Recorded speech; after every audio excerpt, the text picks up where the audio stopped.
മുഖ്യമന്ത്രിയുടെ പേരിൽ മലപ്പുറം ജില്ലയെക്കുറിച്ചുള്ള വിവാദ പരാമർശം ദ ഹിന്ദു പത്രത്തിൽ എഴുതി നൽകിയ PR ഏജൻസിയെ സംരക്ഷിക്കാൻ CPM ഒരുക്കം.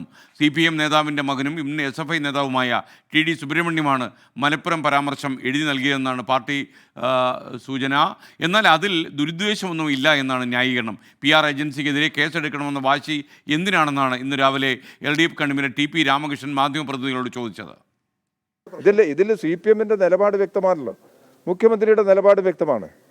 മുഖ്യമന്ത്രി പരാമർശം നടത്താത്ത ഒരു വിഷയം വന്നത് അതിനെ ഖേദം പ്രകടിപ്പിച്ചുകൊണ്ട് ഹിന്ദു പത്രം തന്നെ സ്റ്റേറ്റ്മെൻറ്റ് ഇറക്കി കഴിഞ്ഞാൽ പിന്നെ അതിൻ്റെ മേലെ ഒരു നിലപാട് സ്വീകരിക്കേണ്ട പ്രശ്നമുണ്ട്. അത് ദയവ് ചെയ്തിട്ട് എനിക്കിതിൽ കൂടുതൽ വിഷയങ്ങളൊന്നും പറയാനില്ല. അതിനെപ്പറ്റി മുഖ്യമന്ത്രി കാര്യങ്ങളെല്ലാം സംസാരിച്ചു. ഇന്നലെ CPMൻ്റെ സംസ്ഥാന സെക്രട്ടറി ഇത് സംബന്ധിച്ച് നിങ്ങൾ തമ്മിൽ വലിയ ഏറ്റുമുട്ടൽ നടക്കുന്നതായി മാധ്യമങ്ങളിൽ ഞാനും കണ്ടിട്ടുണ്ട്. അത് അവസാനിച്ച് കഴിഞ്ഞാൽ ഞാനതിനെക്കുറിച്ചൊരു പരാമർശം നടത്താൻ ഉദ്ദേശിക്കുന്നില്ല. ദയവ് ചെയ്ത് അത് പറഞ്ഞിട്ട് എന്നെ ബുദ്ധിമുട്ടിക്കണം. തിരുവനന്തപുരത്ത് നിന്ന് അജീഷ് ജയകുമാർ തത്സമയം ചേരുന്നു. അജീഷ്, ഗുഡ് മോർണിംഗ്, പറയൂ. Good morning SK. എന്തായാലും ഈ PR വിവാദത്തിൽ ആദ്യ ദിവസം മുഖ്യമന്ത്രിയും ഇന്നലെ MV ഗോവിന്ദനും പറഞ്ഞതിനപ്പുറം ഒരടി പാർട്ടിക്കും പറയാനില്ല. പാർട്ടി നിലവിൽ പറയുന്നത് ഈ തങ്ങൾക്ക് സർക്കാരിന് ഇങ്ങനെ ഒരു PR ഏജൻസി ഇല്ല.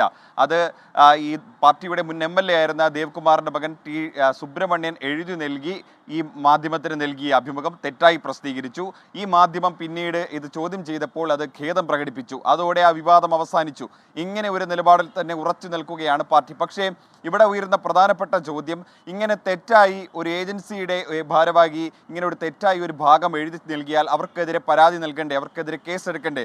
സർക്കാർ ഏജൻസി ഇല്ല എന്ന് പറയുമ്പോഴും ഏജൻസിയുടെ പ്രതിനിധികൾ മുഖ്യമന്ത്രിയുടെ അഭിമുഖത്തിനൊപ്പം മുഖ്യമന്ത്രിയുടെ കൂടെ ഇരിക്കുന്നു. ഒപ്പം തന്നെ ഇങ്ങനെ ഒരു ഏജൻസി ഇല്ല എന്ന് ആവർത്തിക്കുമ്പോഴും ഈ ഏജൻസിയാണ് എഴുതി നൽകിയതെന്ന ഹിന്ദു പത്രത്തിൻ്റെ വിശദീകരണം ഇതും സർക്കാരും തള്ളുന്നില്ല. അങ്ങനെ ആകെ കൂടി കുഴഞ്ഞു മറിഞ്ഞു നിൽക്കുന്നൊരവസ്ഥയാണ്. പക്ഷേ ഈ വിവാദം മുന്നോട്ട് കൊണ്ടുപോകാൻ പാർട്ടിക്ക് ഒരു താല്പര്യമില്ല.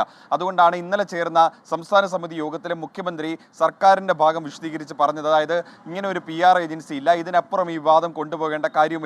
സംസ്ഥാന സെക്രട്ടറി അതിനുശേഷം മാധ്യമങ്ങളെ കണ്ടപ്പോഴും ഇക്കാര്യം തന്നെയാണ് വിശദീകരിച്ചത്. ഈ PR ഏജൻസി വിവാദം പത്രം മാപ്പ് പറഞ്ഞതോടെ, ഖേദം പ്രകടിപ്പിച്ചതോടെ അവസാനിച്ചുവെന്നും ചില മാധ്യമങ്ങൾക്കാണ് ഇതിന് പിന്നിൽ ഇത് വളർത്തിക്കൊണ്ടുവരാൻ ഗൂഢ ലക്ഷ്യമെന്നും MV ഗോവിന്ദനും പറയും. ഇന്ന് രാവിലെ LDF കൺവീനറും ഇക്കാര്യം തന്നെയാണ് ആവർത്തിച്ചത്. ഇവർ 3 പേരും ഒരേ കാര്യം തന്നെയാണ് ആവർത്തിച്ചു കൊണ്ടിരിക്കുന്നത്.